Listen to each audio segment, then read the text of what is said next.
ఉన్నటువంటి ఏకైక ఏంటంటే ఓన్లీ సోషల్ మీడియా. ఇది లేకపోతే ఇలా మీడియానే లేదు, ఇది చచ్చిపోయింది అన్నట్టు అనుకోవాలి. నేను తర్వాత మాట్లాడి నేను ఇప్పుడు మీడియా గురించి కొన్ని 4 ముక్కలు మాట్లాడమన్నారు కాబట్టి నేను మాట్లాడినా. మీరందరూ నాకైతే ఇలా మీ అందరి లోపల ఏమున్నది అనేది వినాలని ఉన్నది.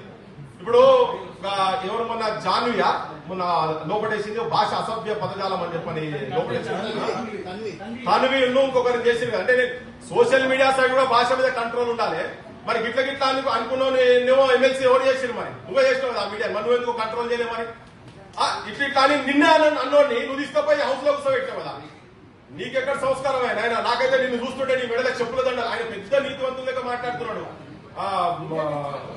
నేను అబద్ధాలే మాట్లాడా, అబద్ధాలకు నేను చాలా దూరం అధికారంలోకి వచ్చినాకనైతే నేను అబద్ధాలే మాట్లాడే పరిస్థితే లేదు అని చెప్పని చాలా పెద్ద పెద్ద మాటలు మాట్లాడి నువ్వేం చెప్పినావు? ఆయన ఎలక్షన్ల కన్నా ముందు ఎమ్మెల్యేలు ఇంకో పార్టీకి వెళ్ళి నిలబడి గెలిస్తే, ఇప్పుడు బర్నింగ్ టాపిక్ కాబట్టి చెప్తున్నా, వేరే పార్టీకి వెళ్ళి నిలబడ్డోని మళ్ళా అధికార పార్టీ కావచ్చు ఎమ్మెల్యేలను కొనుక్కునేటట్టుగా ఉండేది ఉంటే మీరు ఊర్లల్లా చెప్పులు మెడకేయండి, రాళ్లతో కొట్టుండ్రి అన్నాడు. ఇప్పుడు నువ్వేగా తీసుకున్నది వీళ్ళందరినీ. ఇప్పుడు చెప్పులు ఎవరి మీద మెడలేస్తున్నాయి?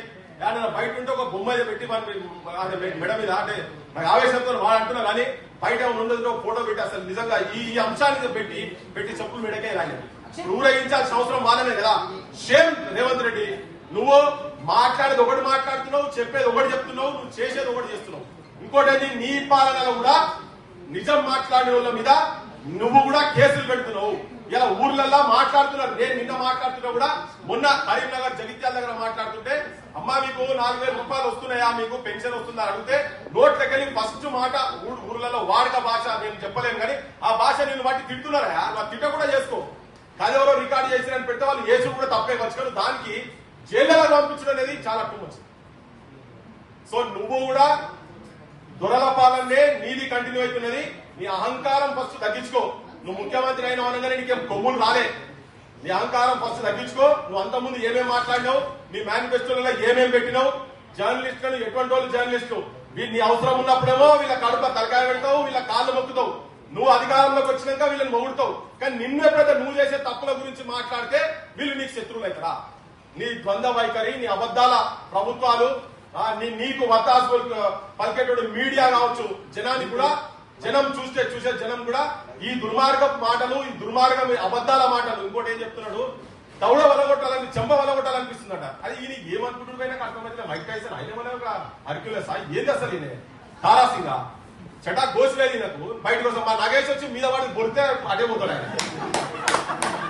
ఏం భాష మాకుండదా? అంటే కింద కూర్చున్న మనకు ఉండదా? పౌరుషం ఉండదా?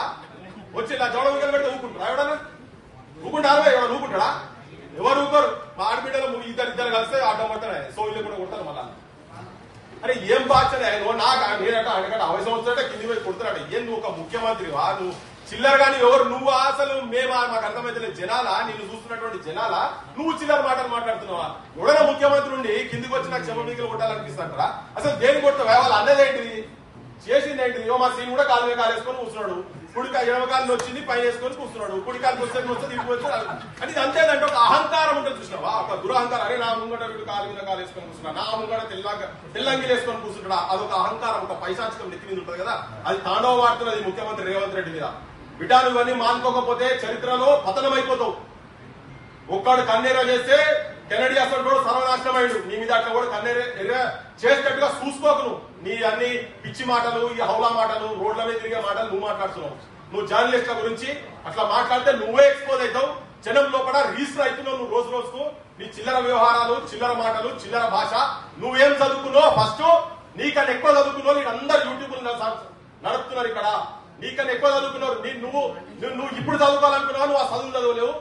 ఎన్ఐటీలో సీట్ కొట్టి చూపివాను, ఉస్మానియాలో కొట్టి చూపిరాదు ఎన్ఐటీలో ఎందుకు?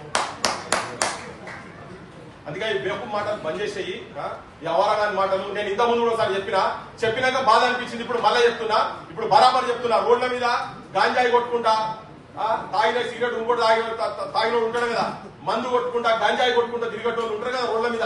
ఒక అటువంటి భాష నువ్వు మాట్లాడుతున్నావు. నువ్వు ఆ భాష బంద్ చేయకపోతే ఇంకా నువ్వు ఎటువంటి వాళ్ళ మీద ఆడియన్స్ ముంగడ అందరు జర్నలిస్ట్లే, అందరు కూర్చున్న అందరు జర్నలిస్ట్ ముంగడ కూర్చున్న ముంగడ నీ భాష బంద్ చేయి రేవంత్ రెడ్డి. లేకుంటే మాత్రం నువ్వు ఆల్రెడీ నువ్వు ఎక్స్పోజ్ అయిపోయినావు, తరవ ఎక్స్పోజ్ అయిపోయినావు. ఇవాళ మళ్ళా ప్రజలకు చెప్తున్నది ఏంటంటే వాస్తవాలు నిజంగా వాస్తవాలు ఇలా ప్రజల లోపలికి తీసుకుపోతున్నాయి అంటే అది ఏదన్నా కానీ సోషల్ మీడియా ఉన్నది కాబట్టే ప్రసారాలు వార్తలు కిందాగా పోతున్నాయి, లేకపోతే వార్తలు పోయే పరిస్థితి లేనే లేదు. మీ అందరికి చెప్తున్నా, మీ అందరు వెంబడి జనం ఉన్నారు. మీకు పెట్టుబడి లేదు కావచ్చు మీ దగ్గర, కానీ జనం మీ దగ్గర ఉన్నారు. జనం మిమ్మల్ని కాపాడుకుంటారు. బరాబరా టైం వస్తుంది, అది ఎక్కువ రోజులు కూడా ఏం లేదు. వాళ్ళు పెట్టుకుని విలాసవంతమైనటువంటి పెద్ద పెట్టుకున్న ఛానల్ ఉన్నాయి కదా, వాళ్ళు ప్రజల పక్షాలు ఉండకపోతే అవి ఎన్నో రోజు బంద్ చేసుకోవాల్సిన పరిస్థితి వస్తుంది. మీ అందరికి విజ్ఞప్తి చేసి ముగిస్తున్నా. Thank you so much.